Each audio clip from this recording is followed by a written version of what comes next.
വീടിനെ സംബന്ധിച്ചിടത്തോളം തൊഴിലിന്റെ ദിക്കെന്ന് പറയുന്നത് നോർത്താണ്. നോർത്ത് ദിക്കിൽ വന്നിരിക്കുന്ന ഒരു ടോയ്ലറ്റ് നമ്മുടെ തൊഴിലിനെ ബാധിക്കും. വീടിന്റെ പുറത്ത് വടക്ക് സൈഡിൽ ഒരു മൂവിംഗ് വാട്ടർ വെക്കാം. മിനിമം ഒരു 3 മണിക്കൂറെങ്കിലും ഇതിനെ ഒന്ന് ആക്ടിവേഷൻ ചെയ്ത് കഴിഞ്ഞാൽ തൊഴിൽപരമായിട്ട് ഒരുപാട് നേട്ടങ്ങൾ കൊണ്ടുതരാനായിട്ട് ഇത് നമ്മളെ സഹായിക്കും. നമ്മൾ പലരും പല തൊഴിലുകൾ ചെയ്തുകൊണ്ടിരിക്കുന്നവരാണ്. അപ്പൊ നമ്മുടെ തൊഴിൽ നമുക്ക് മെച്ചമുണ്ടായാൽ ഉറപ്പായിട്ടും നമുക്ക് സാമ്പത്തികമായിട്ട് അഭിവൃദ്ധിയും ഉണ്ടാവും. അപ്പോൾ നമുക്ക് ആദ്യം തൊഴിൽ മെച്ചപ്പെടുത്തണം. അപ്പോൾ തൊഴിൽ മെച്ചപ്പെടുത്താൻ ഫെങ്ഷുയി പ്രകാരം എന്ത് ചെയ്യാം, എവിടെ ചെയ്യാം, എങ്ങനെ ചെയ്യാം എന്ന് നമുക്ക് നോക്കാം. ഒരു വ്യക്തിയെ സംബന്ധിച്ചിടത്തോളം അല്ലെങ്കിൽ ഒരു വീടിനെ സംബന്ധിച്ചിടത്തോളം തൊഴിലിന്റെ ദിക്കെന്ന് പറയുന്നത് ഫെങ്ഷുയി പ്രകാരം നോർത്താണ്. ഇപ്പോൾ നോർത്ത് ദിക്കിൽ വന്നിരിക്കുന്ന ഒരു മിസ്സിംഗ് അല്ലെങ്കിൽ നോർത്ത് ദിക്കിൽ വന്നിരിക്കുന്ന ഒരു ടോയ്ലറ്റ് നമ്മുടെ തൊഴിലിനെ ബാധിക്കും. ഇപ്പൊ നിങ്ങളുടെ വീടിന്റെ നോർത്ത് ഭാഗം ഇത് ഇത്രയും ഏരിയ നോർത്താണ്. ഈ നോർത്തിൽ ഇത്രയും ഭാഗത്ത് നിങ്ങൾക്ക് ഇവിടെ ഒരു ടോയ്ലറ്റ് ഉണ്ടെന്ന് കരുതുക. ഉറപ്പായിട്ടും നിങ്ങളുടെ പ്രൊമോഷന് തടസ്സമാവും, നിങ്ങൾ ചെയ്യുന്ന ജോലി സ്ഥിരതയില്ലാതാവും, നിങ്ങൾക്ക് ജോലി കിട്ടാതാവും. അപ്പോൾ തൊഴിൽ സംബന്ധമായിട്ടുള്ള എന്ത് കാരണങ്ങളും വടക്ക് ദിക്കിനെ പറ്റി ചിന്തിക്കണം. വടക്ക് ദിക്ക് ആണ് തൊഴിലിന്റെ ദിക്ക്. അപ്പോൾ ഇവിടെ നിങ്ങൾക്ക് ഒരു ടോയ്ലറ്റ് വന്നു കഴിഞ്ഞാൽ ഈ ടോയ്ലറ്റ് നിങ്ങൾക്ക് ഇനിയിപ്പോൾ പൊളിച്ചു മാറ്റാൻ പറ്റുന്നില്ല. അപ്പോൾ എന്ത് ചെയ്യണമെന്ന് വെച്ച് കഴിഞ്ഞാൽ ഈ ടോയ്ലറ്റിനകത്ത് ഒരു പ്ലാന്റ് വെക്കണം. ഇതിന് റെമഡിയാണ്. ടോയ്ലറ്റിനകത്ത് പ്ലാന്റ് വെക്കുക. അതുപോലെ തന്നെ വീടിന്റെ ഔട്ട് സൈഡില് നോർത്ത് ഏരിയയിൽ നല്ല ചലിക്കുന്ന ഒരു വെള്ളം വെക്കണം, മൂവിങ് വാട്ടർ വെക്കണം. അതായത് ജസ്റ്റ് നമ്മൾ ഇവിടെ നമ്മുടെ ആമ്പലൊക്കെ ഇടുന്ന രീതിയിലുള്ള ഒരു വലിയ സിമെന്റിന്റെ ഒരു ബൗൾ ഇവിടെ വാങ്ങിച്ചുകൊണ്ടിരിക്കുന്നു, ഒരു വലിയ ഒരു സിമെന്റ് തൊട്ടി ഇവിടെ വാങ്ങിച്ചുകൊണ്ടിരിക്കുന്നു. ഇതിനകത്ത് ആമ്പല് വേണ്ട, നമ്മൾ വെള്ളം ഒഴിച്ചിട്ട് അക്യൂറത്തിൽ കൊടുക്കുന്ന ഒരു മോട്ടർ വാങ്ങിച്ച് ഇതിനകത്ത് വെച്ച് ഇതിനെ ഒന്ന് ആക്ടിവേഷൻ ചെയ്യുന്നു. വേണമെങ്കിൽ കുറച്ച് ഗപ്പിയോ അങ്ങനെ എന്തെങ്കിലും ചെറിയ മീനുകളും ഇട്ട് കൊടുക്കാം. എന്നിട്ട് ഇത് നമ്മൾ ഡെയിലി ഒരു 3 മണിക്കൂർ എല്ലാ ദിവസവും ഇതിനെ വർക്ക് ചെയ്യിപ്പിക്കുന്നു.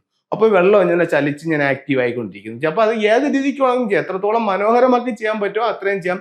ഇപ്പൊ നമ്മൾ മലേഷ്യയിലൊക്കെ പോയി കഴിഞ്ഞാലും എത്ര വലിയ ബിൽഡിംഗ് ആയാലും അതിന്റെ നോർത്തിൽ ഒരു വാട്ടർ ആക്ടിവേഷൻ ഉണ്ടായിരിക്കും. അത് അവരുടെ തൊഴിലിനെ നല്ല രീതിയിൽ അഭിവൃദ്ധിയിലേക്ക് കൊണ്ടുവരാനായിട്ട് സാധിക്കുന്നുണ്ട്. അപ്പോൾ നമുക്ക് വീടിന്റെ പുറത്ത് വടക്ക് സൈഡിൽ ഒരു മൂവിംഗ് വാട്ടർ വെക്കാം. മൂവിംഗ് വാട്ടർ വെച്ചിട്ട് മിനിമം ഒരു 3 മണിക്കൂറെങ്കിലും ഇതിനെ ഒന്ന് ആക്ടിവേഷൻ ചെയ്ത് കഴിഞ്ഞാൽ തൊഴിൽപരമായിട്ട് ഒരുപാട് നേട്ടങ്ങൾ കൊണ്ടുതരാനായിട്ട് ഇത് നമ്മളെ സഹായിക്കും. അടുത്തത് നമുക്ക് ചെയ്യാവുന്ന മറ്റൊരു കാര്യം എന്ന് പറഞ്ഞു കഴിഞ്ഞാൽ ഇപ്പൊ നമുക്ക് ഒരു ഫ്ലാറ്റ് ആണെന്ന് കരുതുക. ഫ്ലാറ്റ് ആണെങ്കിൽ നമുക്ക് പുറത്ത് കൊണ്ടുവന്നത് വെക്കാൻ പറ്റുന്നില്ലല്ലോ.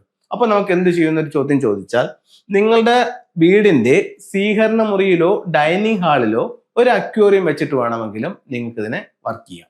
അപ്പൊ അക്വേറിയം മീനിന്റെ പ്രശ്നമൊക്കെ ഉണ്ട്, അതിനെ മെയിൻറ്റെയിൻ ചെയ്യാൻ പറ്റുന്നില്ല എന്ന് പറയുന്ന ആൾക്കാരുമുണ്ട്. ഓക്കെ, അങ്ങനെയാണെന്നുണ്ടെങ്കിൽ നിങ്ങൾക്ക് ഒരു വാട്ടർ ഫൗണ്ടൻ വെച്ചിട്ട് വേണമെങ്കിലും ഈ വെള്ളത്തെ ചലിപ്പിച്ചു കഴിഞ്ഞാൽ തൊഴിൽപരമായിട്ട് അഭിവൃദ്ധി ഉണ്ടാവും.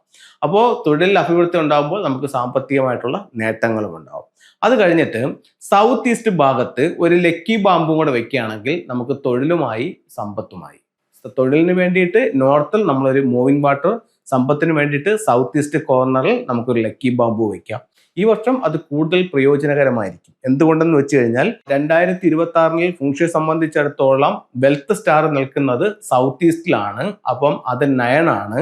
ആ 9നെ ആക്ടിവേഷൻ ചെയ്യാൻ പറ്റിയ ഒരു 9 എന്ന് പറയുന്നത് ഒരു ഫയർ എനർജിയാണ്. ഫയർ എനർജി ആക്ടിവേഷൻ ചെയ്യാൻ പറ്റുന്ന ഒരു എലമെന്റ് എന്ന് പറയുന്നത് വുഡ് എലമെന്റ് ആണ്. അപ്പൊ സൗത്ത് ഈസ്റ്റിലെ വുഡ് എലമെന്റ് കൂടുതൽ സൗഭാഗ്യങ്ങൾ നമുക്ക് ഈ വർഷം തരും. ഫെങ്ഷുയിയുടെ ചില ടൂളുകൾ നോക്കാം. ഇത് അമിത്തിസ്റ്റ് എന്ന് പറഞ്ഞിട്ട് ഒരു ബ്രേസ്ലെറ്റ് അല്ല, ഒരു ലോക്കറ്റ് ആണ്. ഇതിന്റെ ബ്രേസ്ലെറ്റ് ഉണ്ട്, ഇത് എന്റെ ബ്രേസ്ലെറ്റ് ആണ്. അതുപോലെ തന്നെ ഇതിന്റെ മാലകളൊക്കെ നമുക്ക് വാങ്ങിക്കാനായിട്ട് കിട്ടും. ഇത് എപ്പോഴും ഒരു സ്പിരിച്വൽ എനർജി നമ്മളിലേക്ക് കൊണ്ടുവരാനായിട്ട് വളരെ നല്ലൊരു ടൂളായി ഫെങ്ഷുയിൽ കണക്കാക്കുന്നു. അതുപോലെ തന്നെ ത്രോട്ട് ചക്രയുമായി ബന്ധപ്പെട്ട് നിൽക്കുന്ന ഒരു സ്റ്റോൺ ആണ് ഈ പറയുന്ന ലാപ്പിസ് ലസൂളി എന്ന് പറഞ്ഞിട്ടുള്ള സ്റ്റോൺ. ഇത് നമുക്ക് ഉപയോഗിക്കാവുന്നതാണ്. നമ്മൾ എപ്പോഴും നല്ല ആക്റ്റീവായിട്ട് നിൽക്കാൻ വേണ്ടിയിട്ട് ടൈഗർ ഐ ഉപയോഗിക്കാവുന്ന നല്ല നാച്ചുറൽ സ്റ്റോൺസ് ആണ്. വീട്ടിലേക്ക് വരുന്ന ദുഷിച്ച ശക്തികളെ വീട്ടിലേക്ക് കടത്തി വിടാതെ വീടിനെ സംരക്ഷിക്കാൻ വേണ്ടിയിട്ട് മെയിൻ ഡോറിലേക്ക് നോക്കി ക്വാൻ കിങ് എന്ന് പറയുന്ന ഒരു സ്റ്റാച്ചു വെക്കാം.